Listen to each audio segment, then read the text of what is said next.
Hello and welcome back to another Big Finish review. Today we're taking a break from the retro reviews to discuss one of Big Finish's recent releases, that being the third volume in the Ninth Doctor Adventures Series 1. Now before we start talking about this box set in particular, I just want to discuss the story from the previous release, Planet of the End. And I've got to say, I really didn't give that episode enough credit when I first covered Volume 2. It's a really strong story and puts the Ninth Doctor through quite a tough time, and it is fantastic. I wasn't really harsh on it, I just didn't really talk about it because I wasn't expecting it to be as good as the rest of the set. But without further ado, before we get into the review, I'd just like to say, if you haven't already, I would appreciate it if you hit the subscribe button, turn on notifications, like, comment, and find me on Twitter at this link here, and let's get into Lost Warriors. We begin the box set with The Hunting Season by James Kettle. The Doctor arrives on Earth a few years after the First World War, where he is caught up in the siege of a large estate from a mysterious alien force. They come here every night now. What are they? Boys from the village, out to cause trouble. Oh, don't be daft. Boys from the village. Look at their thoracic armour. Whatever that lot are, they're never from this planet. Don't shoot at them!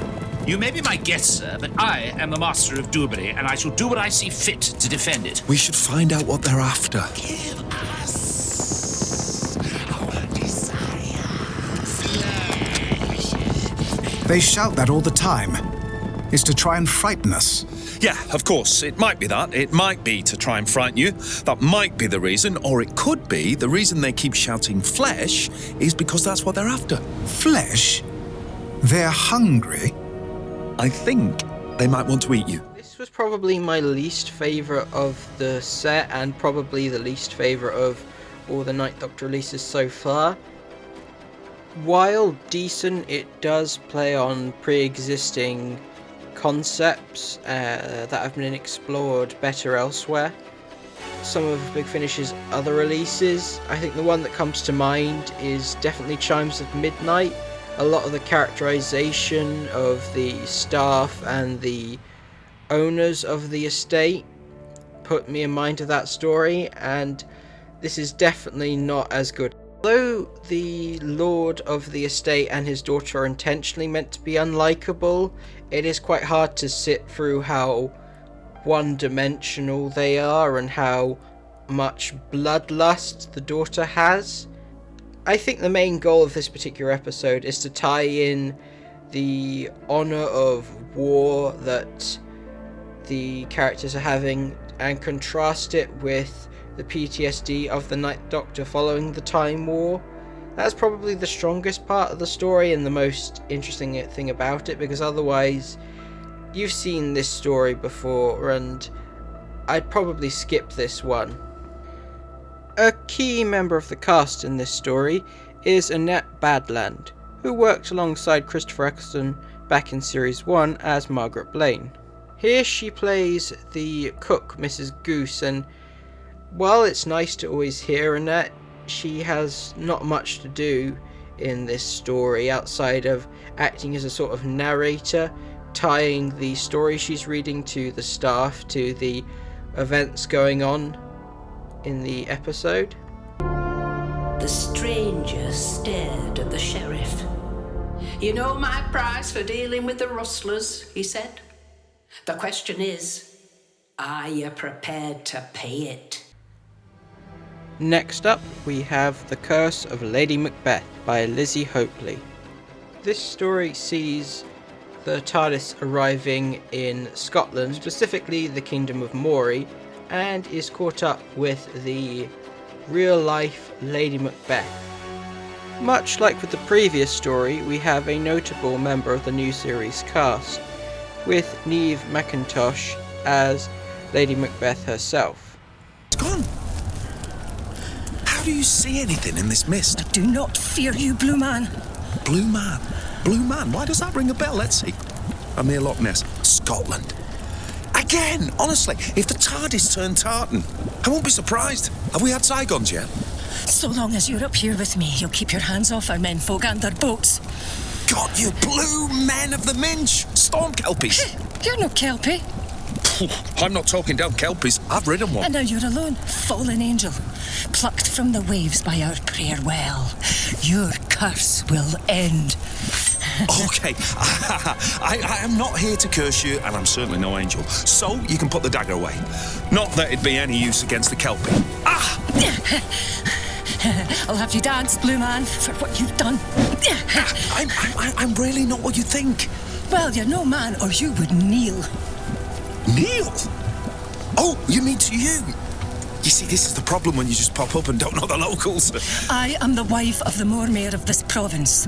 You're trespassing on my castle grounds. The Mormayor? Then this is... The Kingdom of Murray.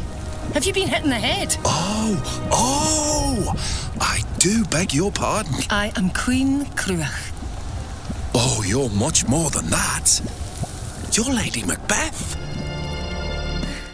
This is definitely the strongest of the box set and my favourite overall. I think the main aspect of this story is Niamh McIntosh as Lady Macbeth herself, and she is a very interesting character and makes a really good surrogate companion in this release. It follows some of the same plot points and characterization as the previous story, but I think it just does it a lot better. It's a lot more interesting setting and characters here. This depiction of Lady Macbeth and her husband is quite different to the one seen in Shakespeare's Scottish play, though it's probably not as accurate as you'd like, given that it's a Doctor Who story, and of course there are monsters. Playing on the myths and legends of Scotland, and I'd say it's a fairly interesting depiction of bringing a monster from folklore to life. You've got an actual porter. Only because he can't fight. Our doors are open to as many who need refuge. How many families are you sheltering? Can you call them families when the battle takes our men and the curse our bairns? Bairns? What's this curse doing to your children? Smell the air, Doctor. Thick with fear. At night, tears and prayers seep through the stone. And to wrap up Lost Warriors, we have Monsters in Metropolis by John Dorney. This is definitely the most notable episode of this set, and the one I imagine most people bought it for, as it sees the Ninth Doctor arrive on the set of the famous silent film Metropolis, where Christopher Eccleston finally gets to encounter the Cybermen, something that he was unable to do during his time on the TV show. Much like Sword of Orion, this is a rite of passage. Every Doctor has to have a Cyberman story, or a story where they meet the Brigadier, which the Ninth Doctor will be doing next set. So, is this story worth the long wait to see these two together? You're meddling in things you know nothing about. You know that Cyberman's not a puppet, you must do. But you haven't got the faintest idea what it actually is, and yet you're just bringing it here to be a movie prop without a care in the world? Have you any idea how irresponsible that is? Please, quiet. Someone may hear. I'd love them to hear. And here we are. You've brought me right to it. You're gonna sacrifice me, are you? Oh, wait.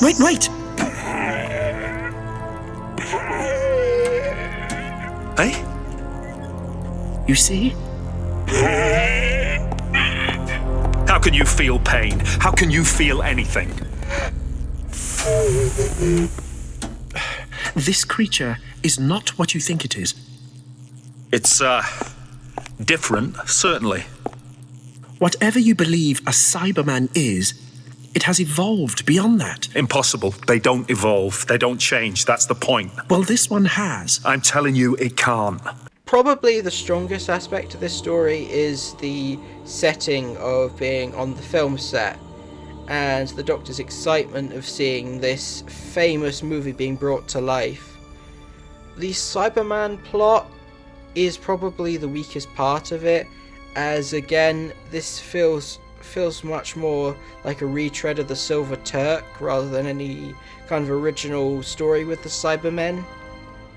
It's nice to see Christopher Eccleston act alongside them, but otherwise I think I would have preferred it go in a different direction. The idea of using a Cyberman in this particular film is an interesting idea, but in execution nothing really amounts to it. I think it might have worked better as a live action story rather than an audio drama, because you don't get to see the extravagant sets or performances. Because it's a silent film, you can't really hear anything beyond the director shouting numbers. If you'd follow me. Oh, scratch Momi. It's like singing in the rain. I'm sorry? What happens when someone sings in the rain? Movie magic, that's what. Give it 30 years. You'll love Donald O'Connor. You know, I shall have to speak with the Film Commission about their hiring practices. Look at it, the pinnacle of silent film. As opposed to what other sort? I mean, I hear there are tests. Sunrise, the General, Wings, everyone at the top of their game. No rules, no safety net. I mean, you do realise you're making history, don't you? The work you do here, it's going to be incredibly influential. That's the hope, yes. Overall, this was a decent box set, but it's probably the weakest of the three. The Curse of Lady Macbeth is the highlight of it, and Monster of Metropolis is okay, though there's a lot of retreaded water. The hunting season is a bit one note, and the characters are so irritating that it might be difficult to get into it. But if you're interested, I say check it out.